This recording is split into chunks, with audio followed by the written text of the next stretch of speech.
David Menzies for Rebel News here at Niagara Falls, Ontario. I'm standing outside the Wyndham Garden Hotel. It is peak summertime tourism season in Niagara Falls, but get a load of this, folks. At this hotel and several others in the city, there is literally no room at the inn. Oh, sure, the hotel is jam-packed, but not with tourists flush with cash, but rather with refugee claimants.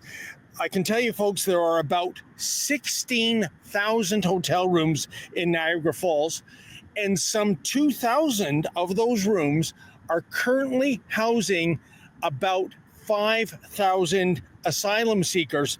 Naturally, there is quite the cost to that.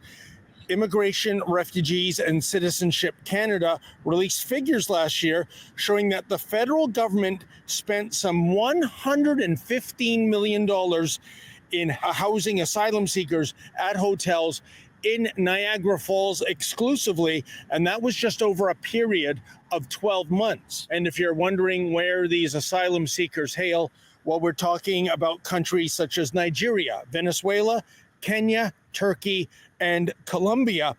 Refugee claimants stay for an average of 113 days. The daily cost was $208 per person, with money going toward rooms, meals, services, and security. And that, by the way, is the first thing you notice, folks, when you go into the hotel lobby. There are security guards there who simply tell you, without giving you the reason why, that the hotel is not open to the public and to go next door to the Ramada and check in there. Now, there are many things wrong with this picture, at least I think so. First of all, Niagara Falls, Ontario is the #1 tourism destination in all of Canada. Why did some federal brainiac think that taking 2,000 rooms out of the inventory was a perfectly fine thing to do? Why Niagara Falls of all places? That's nuts. Secondly, Niagara Falls, thanks to the social services cost, well, it's at the breaking point. A report released by Niagara Region last year said the influx was stretching resources by putting, quote, substantial and unmanageable pressure on Niagara's already strained social support system. Staff cautioned that the local affordable housing stock was virtually non-existent and expressed serious concern that asylum seekers would be presented with little in the way of housing options, end quote. And that is after their hotel stay ends, if it ends. And really, is there any end in sight? Now, recently, Prime Minister Mark Carney announced that the migrant hotel program is coming to an end. He said that as of September 30th, the funding for migrants at hotels like the Wyndham Garden will cease. And little wonder there, Carney is a former banker. He knows what a boondoggle this program is. Indeed, since 2020, the Liberals have spent $1.1 billion. If you can hear these require any special education, unfortunately, due to technical limitations, we cannot offer unlimited access. Therefore, registration On migrant hotels. Here's the thing, folks. Does anyone believe that come September 30th, in other words, in about 2 months, that this program ends, that all the migrants in the Wyndham Garden Hotel behind me, they're going to be housed? Unless I missed some headline, I thought we are in the midst of a housing crisis. Where are they going to go? No, I personally think that the costs of housing the migrants in these hotels, it's going to be downloaded to the provinces and to the municipalities. Maybe Ottawa's saving money, but guess what? There's just one taxpayer. We will still be footing the bill. Hi, sir. How you doing? I'm David Menzies with Rebel News, and I'm just wondering, are you one of the migrants staying at the hotel here? Good. Good. No. Okay. I think I interrupted him while he was drinking his alcoholic beverage. Oh, I'm David Menzies with Rebel News, and we're just doing a report on this hotel and others like it that are housing migrants. So if I tell you the truth, you wouldn't even write it anyways. Oh, you don't think so? No. Oh, why? Do I have a dishonest face? No, it's not that. It's just that it has to go through clearing, right, on your boss? Oh, it has to go through clearing. For you guys. Oh, okay then. I know about news. Now, Prime Minister Carney has said the migrant hotel program is coming to an end on September 30th. Do you have another place to go? We're actually going home at mid-September. Oh, you are? Okay. And where's home? Who's saying this? Oh, the Prime Minister is talking about the program ending on September 30th. What program? Oh, migrants being put up in Canadian hotels. Migrants. Oh, okay, what are you? We're evacuees. Evacuees. Okay, where did you evacuate from? Manitoba. Manitoba? We have refugees from Manitoba coming to We're Ontario? not refugees. We're evacuees. Okay. Evacuees is different. Immigrants are different. Is this because of the wildfire or something? Or It is because oh, of I that. see that. Okay, so for you, it's a very temporary thing until you can go back to Manitoba. Okay, I had no idea that you're a Canadian yourself. Okay, then. Oh, you're Indigenous from Manitoba? Yeah. Oh, okay then. Okay. And I guess you're here until it's okay to go back to Manitoba? No, not really, not right now. Hey guys, how you doing? I notice you have, it looks like overdose kits. Is that a problem here? Well, I guess there's an issue with substance abuse. The first person we found appeared to be drinking alcohol. And it's kind of odd. The first two people I spoke to aren't from Nigeria or Venezuela or Colombia or Turkey, but the Republic of Manitoba. I guess there must have been some room at the hotel for them fleeing the wildfires. So I guess there is some Canadian content here. Now there's a big gathering of people behind this shipping container. They appear to be drinking something. Maybe we can go over there and find out if they're refugees or if these So are you can understand Manitobans how fleeing the the media wildfires. is giving I've been here misinformation. for more than This 50 is days. exactly how the media is giving misinformation about the immigrant in Canada. As you can see there, that the person that he was interviewing is from Canada, is a Canadian citizen or Canadian origin. So there are a lot of misinformation coming out from the media in order to invoke fear on the public. So this is the type of things I'm trying to let you understand. Let's continue so you can understand. Days. Wow. Okay. Is it because of the wildfire situation? Yes. Okay, then. Tell me, is it exclusively people from Manitoba here, or are there migrants from countries like Venezuela, Nigeria, Turkey, and so on? From Ontario too. Oh, Ontario as well. Yes. Okay, then. But you've seen foreign refugees here. Oh yeah. There's Okay, then. All right, then. Now, I would imagine, sir, this is just a temporary situation for you when you're able to get back home. yes. You- I hope okay. so. All right, then. Do you have a status on your home? I hope there was no The damage. thing we can't go until not till middle of September. Okay, then. All right, then. So And it looks, because we cannot go to Manitoba because it's full. yes. Okay, then. And I see it looks like most of the people here hanging out are natives, presumably from Manitoba. Where do the other migrants tend to hang out? Do you know? All the other hotels, Oaks Oh, okay then. and Grand Uh-huh. and the other hotels over there. Oh, so all the foreign refugees, There's about 4,000 of us here. right. Yes, Okay, then. so they have to fill all the hotels with us. All right. Yes. No, I know this isn't the only hotel in Niagara Falls, but the other, the foreign refugees, are they part of this hotel as well, or? Yeah, well, I see them. Okay. All right then. Okay. Everybody's working together. Okay. We're all I'm happy to hear together. that. We're all working together. Now, the Prime Minister says the federal government is getting out of the migrant hotel business as of September 30th, but where are all these people going to go?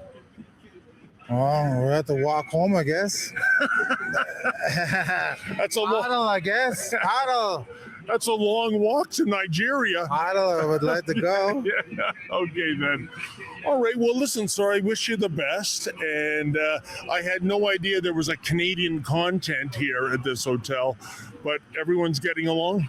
Yes, of course. Okay, then. All right. What are the rooms like? Are they nice? The best. The This best. is the best. Okay. And you're right here in Niagara Falls, Ontario. We're treated the best. Okay, then. Fantastic. Oh, that's fantastic. Okay, then. The food is good? Everything is the best. Okay. And if you have to go anywhere, do you get taxi rides paid for? Yeah. There's events happening every day, Oh, yes.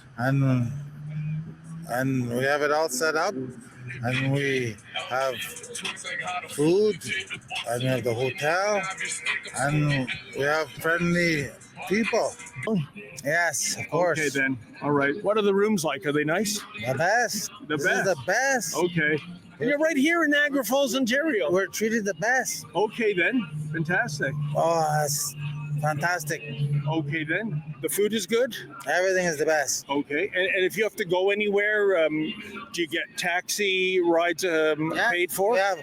There's events happening every day, Oh, yes. and we have it all set up, and we have food, and we have the hotel, and we have friendly people, and we have friendly security, Oh, okay, then. I mean, it sounds like a big extended vacation. and the security is so good. Uh-huh. They protect us right away. Who are the security protecting you from, sir? Yeah. You do not want to know. Say that again, sorry. You want to know? I don't want to know.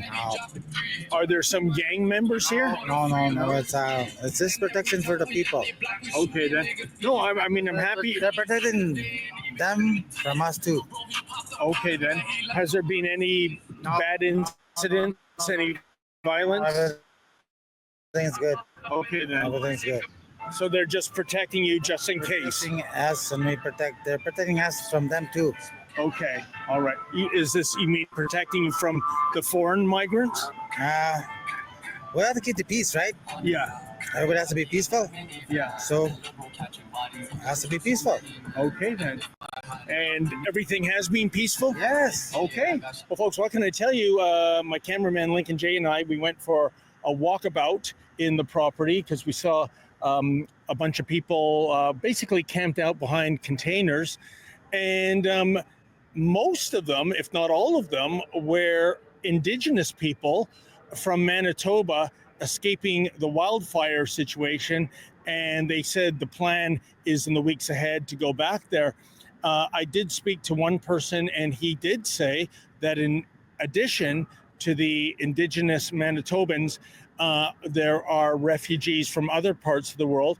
But I spoke to a friendly security guard, and he contradicted that. It was off camera, but he said, no, it is exclusively Indigenous here. He also pointed out that other hotels in the area, the Host, the Grand, and the Days Inn, those are also hotels closed to the public, presumably people escaping wildfires as well as foreign refugees. So this puts a bit of a different spin on the matter. You know, it would be great if those in charge, including the people in the federal government organizing this program would just come clean and tell us who's who in these rooms.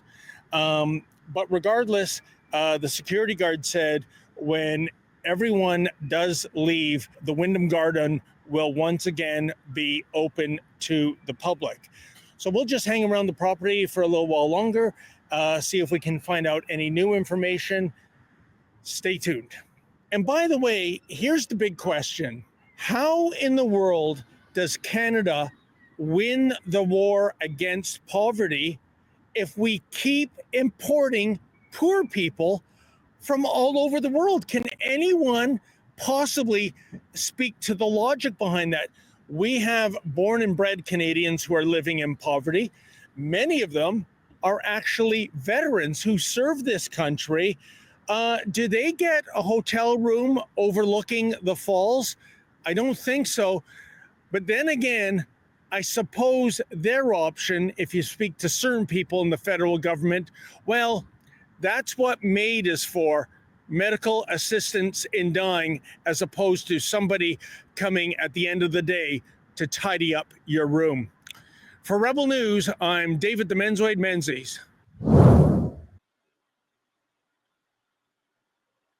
The number of people claiming asylum in Canada has risen steadily over the past few years. But between 2022 and now, it has skyrocketed. And 90% of those claims are being made in just 2 provinces, both of which are now struggling and asking the federal government for help. They're bringing these people in, and God bless them, but they aren't funding it. The problem is urgent. Now, there's no doubt that some of this spike is related to just how many people are living in dangerous situations around the world right now. But what else explains this sudden rise? According to UN data, a few years ago, Canada cracked the top 10 countries receiving asylum claims. But last year, this country shot up to number 5. And in 2024, if the current trajectory continues, Canada could reach the top 3. We have watered down the screening so significantly on our immigration program. 3 million people, over 7% of our population, are temporary residents. That is unprecedented. How the government didn't anticipate this is quite troubling. If you're fleeing persecution or violence in your home country and you're looking to claim refugee status somewhere safer, you have a couple of options. One, you can apply as part of a resettlement program. These programs exist across North America and Europe. They generally accept refugees from war-torn areas, and they essentially handpick a certain number of people to resettle in their country. Another option for someone fleeing violence is to just physically go to another country and file an asylum claim once you're on that country's soil. Canada has welcomed hundreds of thousands of people through the first stream, its resettlement program, which this year has been heavily focused on Ukraine. But it's usually pretty insulated from that second kind of uncontrolled migration, mostly because of our geography. Canada is surrounded by ocean on 3 sides and really far away from most other countries. You don't have the same issues like with the UK and the Channel and people coming in through Europe that way. You don't have the issue with people coming in through Mexico and all of South and Central America coming into the United States. You just don't have that. We're just protected geographically. Before last year, about half of asylum claims filed in Canada came from Canada's only neighbor, the US. The vast majority crossing over by foot in Quebec. But the government closed that Roxham Road crossing in early 2023. Now, less than 10% of Canada's asylum seekers are coming over the US border. And yet, like we said, asylum claims have skyrocketed since then. So where are these tens of thousands of new claims coming from? Well, according to the analysts we spoke to, around the same time the Canadian government signed that agreement with the US, they also made it significantly easier for people to get here by air, asylum seekers being among those people. When they got the opportunity to step on Canadian soil, they said, this is my chance. I'm going to make an asylum seeking claim and try and stay in Canada over the long term. Here's what happened. Traditionally, if you wanted to travel to Canada from one of the countries on this list, there are 140 of them, you couldn't just book a flight and expect to pass through customs. You needed a visitor visa and to prove that you had plans to return home. Want to know how Tom, Mike, and Luke went from feeling stiff, sore, and injured every day to doing things like this in just 3 months? Well, first of all, let me show you what they didn't do. Stretching, foam rolling, activation drills, long warm-ups, trips to the physios and chiros. These things will relax your muscles and make you. The reason this list exists, according to the analysts we spoke to, is that these countries are considered higher risk for asylum claims. We want to make sure that officers are convinced that an applicant has enough establishment in their home country and there's a clear purpose of why they're coming to Canada. They're not going to overstay. Before 2023, if you were from one of these countries, you had to show a return ticket, you had to show where you were staying, and you had to prove that you had the money to support yourself while you were visiting. But then, at the beginning of 2023, the Canadian government quietly decided to waive those screening requirements for the rest of the year. The reason, they said, was to help reduce a massive backlog of over 2 million visitor applications in the system. Because they were facing such large backlogs, the government came up with an internal policy of waiving the eligibility assessment. So they were less stringent about reviewing some of these applications to come here on temporary visas because they just wanted to get through the backlog.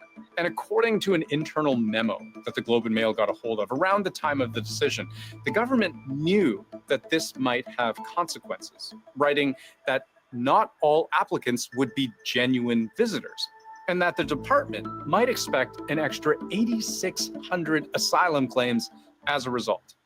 In real numbers, Canada saw more than 24,000 additional asylum claims from people landing at airports in 2023.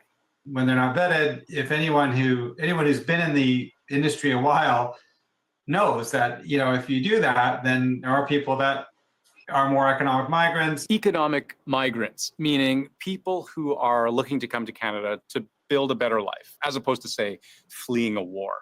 And the analysts we spoke to say that could be why the makeup of Canada's asylum claims looks so different from the rest of the world.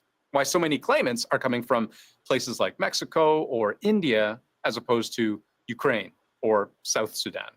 Now, these visitor screening measures came back at the beginning of this year. It was always meant to be a temporary change, but the government made some tweaks, tried to automate some of that screening process. And according to the analysts we spoke to, there are concerns it's not nearly as thorough as it used to be.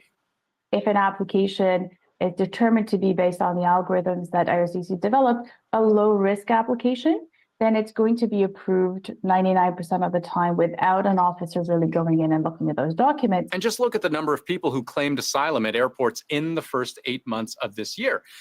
They haven't leveled off. In fact, 2024 is on track to exceed last year's numbers. But people arriving by air is just one part of this equation. Asylum claims are also increasingly coming from people who are already here. In the past 6 months or so, Canada has seen a significant uptick of asylum claims coming from one unexpected group, international students. And I say unexpected because in order to become an international student in Canada, you need to prove that you're financially pretty well off. And yet, in just the first half of 2024, there were almost 13,000 asylum claims from this group. That's almost triple what we saw in all of 2022. And it's something that the immigration minister told Global News that he sees as an alarming new trend. It's frankly quite alarming, given the volumes of people that come to this country, in theory, with the proper financial capacity to live and to pay their tuition fees, which are 4 times what Canadians pay. But it's becoming an alarming trend. According to the analysts we spoke to, part of the issue here is that most of these students may not have come with the intention to study and leave, that they intended to stay all along. In fact, for many years, the government's own slogan for the international student program was study, explore, work, stay. But the second half of that slogan has gotten harder and harder to achieve. People say, well, they weren't guaranteed PR status. No, of course they weren't guaranteed. But there was clearly, they were sold an expectation. They were sold an expectation that if you come here and study here, we want you as new immigrants. And now when you change the rules of the game and move the goalposts, I think, it's not fair. This trajectory of study, explore, work, stay was relatively realistic just a few years ago. You come to Canada to study for a few years, get some Canadian work experience through a temporary work permit, use that to polish off your resume, and then apply for permanent residency.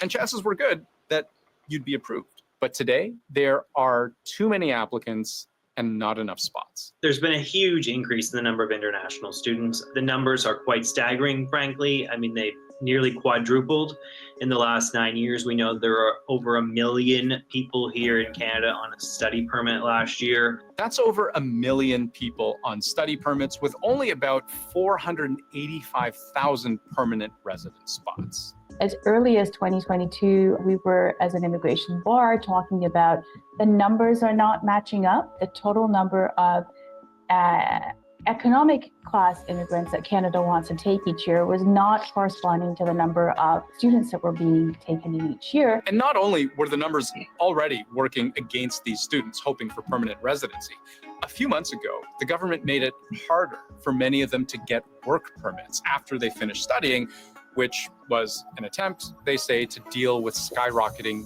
youth unemployment. Mark and I and our government want those jobs to go to Canadians. College graduates, as a general rule, will no longer be eligible for the postgraduate work permits. That's a huge change. We're talking about tens of thousands of fewer students eligible for a work certificate that could be their golden ticket to permanent residency. So if many of these students are no longer eligible to get a work permit or an extension of their permit, and their chance of getting permanent residency is slim, the only other option, if they want to stay here legally, is to file an asylum claim.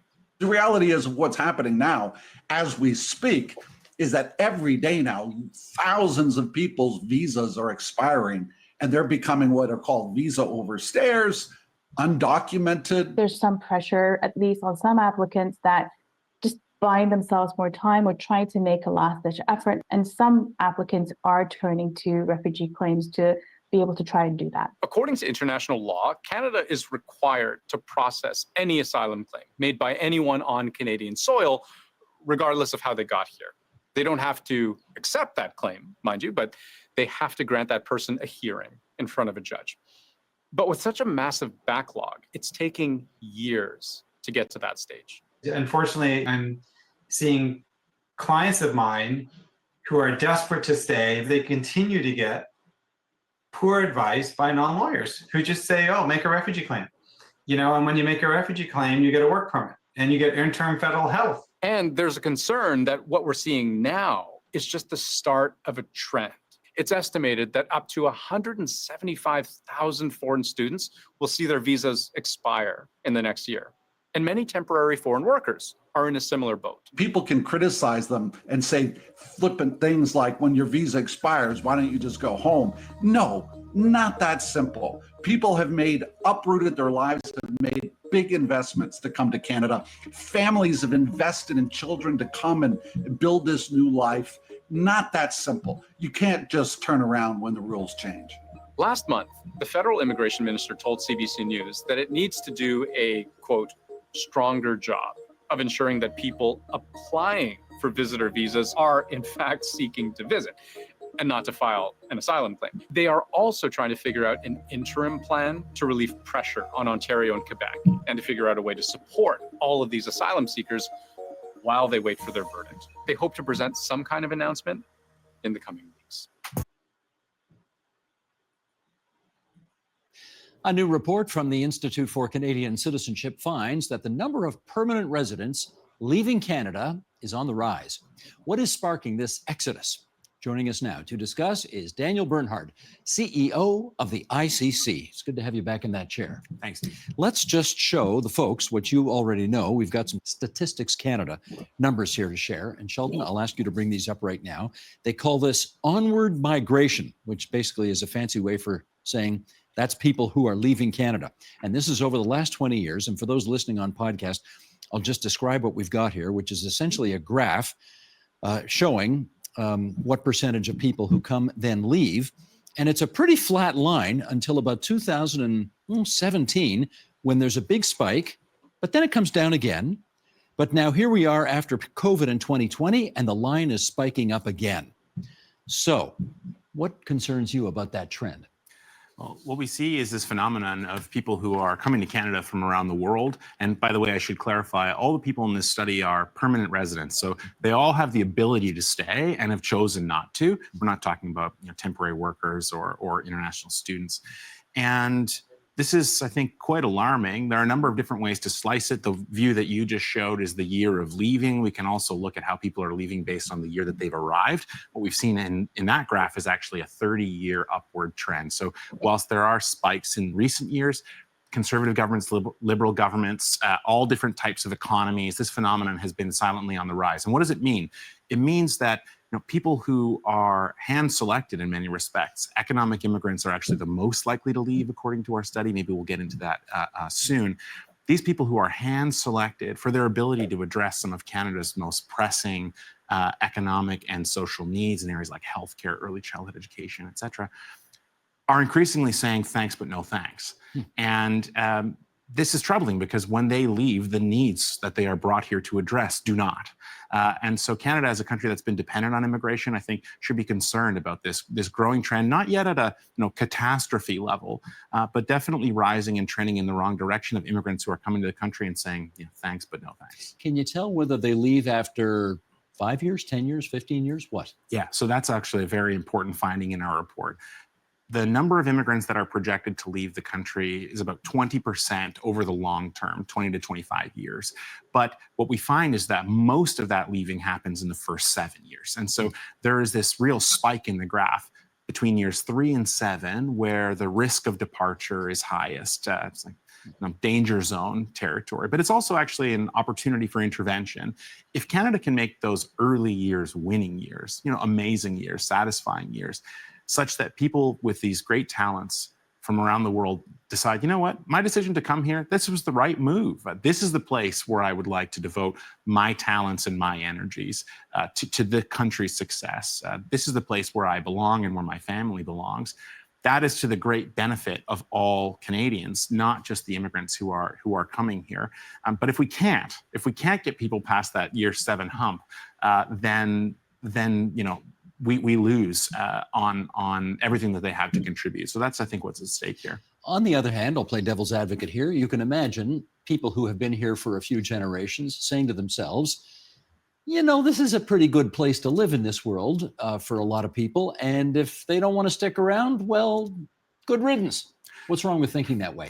Well, this is a very good place to live. I'm, really fortunate to live here, and I really enjoy living here, as do, I imagine, most of your viewers, even those who have other options to live elsewhere. I think what this reflects, though, is a really dramatic change in the nature of who's coming. So, my parents came to Canada from South America, and they were, 18 and 19. One had finished high school, one had to finish over here. They spoke relatively little English, the proverbial $5 in your pocket. What was their first language? Spanish. They came from Chile.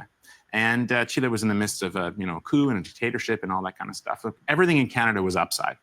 Well, people who are coming today are coming in dramatically different circumstances. If you are applying in the point system today in Canada, you need to be basically in the top 5 percentile to be admitted. So that means that we are rejecting 95 to 96% of people who are applying.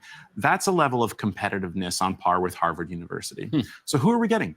We're getting people who speak English and French, often both, impeccably well. We're getting people with advanced education and master's degrees. We're getting people, therefore, who were homeowners, who had domestic help in their country of origin, who came from 2-car, 2-driver households. These are people from the top of very unequal societies. And so they have a lot of different things to contribute than my parents had at the time, for example, but they also have global options. And so instead of immigration being a manifestation of our generosity as a country, which I think our conversation, our public debate still reflects that frame. Immigration needs to shift as we need to talk about this as a reflection of our ambition and as an admission, quite frankly, that an aging and shrinking society is a poorer, weaker, and less fun place to live. Oh my God! Discourse around immigration has changed hardly at all. And the services that are available to immigrants have also changed, in my opinion, far, far too slowly. So like language classes, for example, are the #1 government-funded settlement service. 60% of immigrants are economic immigrants who have to take a language test as a condition of entry. And so many of them don't use these services. They're just not appropriate. Instead of thinking about how we can fix immigrants to improve their language skills and give them CV training, et cetera, because they need help, we need to start thinking about how we can sell these very talented people with global options on Canada so that they decide, this is my place. These are my people. This is where I belong. And this is where I would like to devote my talents and energies in the long term. That's what's at stake for Canada. We need, I think, to work a little bit harder to win over the affections of these talented people. And I should just add one more thing. This is not an issue of like promiscuity or disloyalty. These are people who are doing what you or me or anyone else watching the show would do. Make a big decision to uproot your family and move to another country. Give it 4, 5, 6 years to see how it's going. And if you don't think it's working out, you'll pursue other options.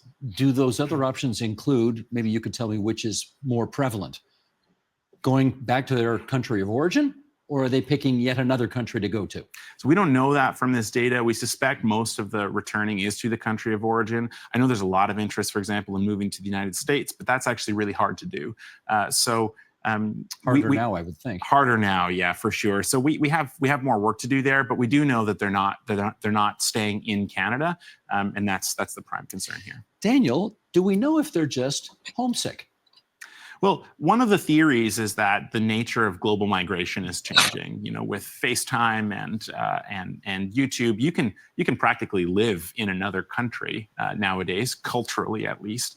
You're not disconnected by distance in the way that you once were. Maybe that is the case, but if that's the case, then perhaps our conceptualization of permanent residency and the path to citizenship also need to adapt accordingly. I think, though, that the numbers still suggest in our testimonies and our organization through our Canoe Pass, which gives newcomers free access to over 2,000 culture, nature, and sport experiences, so that they fall in love with the country and stay. For a year, right? Well, it's for a year. It's actually for 5 years For now. 5 years, okay. They get a little bit less every year, but they're able to stay for a little bit longer. We're in touch with over 410,000 verified adult immigrants. That's more than almost all other settlement services in Canada combined. And what they tell us is that they're really looking to make a go here. They really want to stay. They really want to contribute. They're idealistic about Canada. They have very positive impressions of Canadians. They feel welcomed at a personal level. But if the economic stuff in many cases doesn't click, and remember, we're taking high status individuals from their country of origin, then they'll pursue other options. One of the questions that's raised here is whether this idea of picking the highest status people from their country of origin is in fact a good idea. To your point about people who came 40 or 50 years ago, are we being a bit too snobby, perhaps? That's, I think, a reasonable question to ask. But the point is that just 2 weeks ago, for example, Canada invited over 3,000 people with healthcare expertise to become permanent residents. We're all complaining about, difficulties accessing medical services. Anyone who's waiting for a specialist, can testify to this. Some people might worry about, are we adding too many immigrants for our country's healthcare capacity to be able to hold? But we have to also remember that immigrants don't just consume stuff.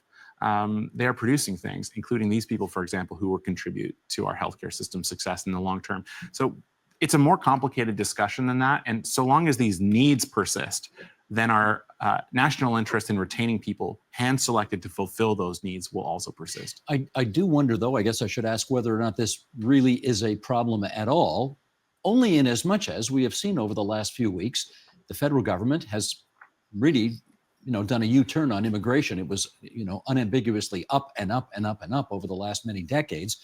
And now they've definitely put the brakes on. If there are fewer people who come here who decide to stay, maybe that's a bit of a safety valve for that problem? I think that is a sort of superficially sensible understanding, but when you probe a little bit deeper, it starts to break down. we live in a democracy where, at least some of the time, public opinion becomes public policy. And that's clearly what's happened here. Canadians have been bombarded for about 2 years with messages that are biggest failings, many generations in the making, like a shortage of affordable housing, healthcare issues, which have been a problem on the front page of the newspapers my entire life. That these issues are suddenly attributable not to our own mismanagement of our governance, but to people who came last week. This mathematically does not make sense, but also it fails to incorporate for the fact that immigration is a two-sided ledger. So if we were to take 10% of the immigrants out of the country, for example, yeah, maybe we would take 10% of people out of the hospital waiting room, but we would take 30 or 40% of the people out of the hospital staff room. And anybody who's been to a hospital can testify who's working there. So, I would invite your viewers to do the math and think about whether this is a good trade for Canada. In the construction trades, for example, we have a huge boom of retirements that are currently unfolding and continuing to unfold. Speak to any of the construction companies, they are bringing in large numbers of temporary foreign workers to meet their goals, not to lift shovels, to be supervisors and project managers at very high levels and very high wages, because we are just missing that layer here.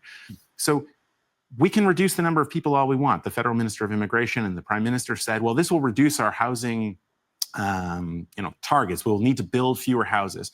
Then like 2 weeks later, CMHC releases data saying housing starts in Ontario plummet to new lows. Yep. So there are more moving pieces here than just the number of people piling on to the system. And to simply blame all of our failings amassed over many, many years on the number of people coming, particularly when many of those people are coming are selected for their ability to address precisely those failings, I think just doesn't serve us very well as a country. We need to consider both sides of the ledger. In which case, let me ask you about something very symbolic, the passport. You and I probably both grew up being told that the passport was really gold. It was a beautiful thing to be able to show anyone around the world. And in fact, I can recall not that long ago, there was a great counterfeit ring where people wanted to create fake Canadian passports because they were so accepted all over the world.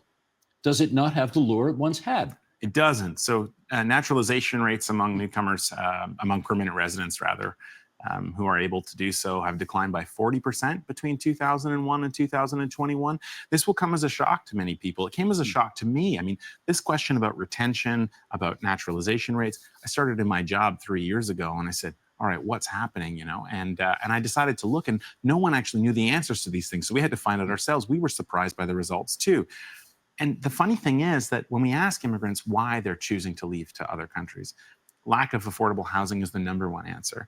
But when we ask them why they are considering not becoming Canadian citizens, lack of affordable housing is also the number one answer. And it's interesting because it's the number one answer across income groups. Even people who are making a lot of money are not feeling optimistic about their ability to build wealth and to build a base here in their future. And so optimism for the future really seems like actually the core thing here.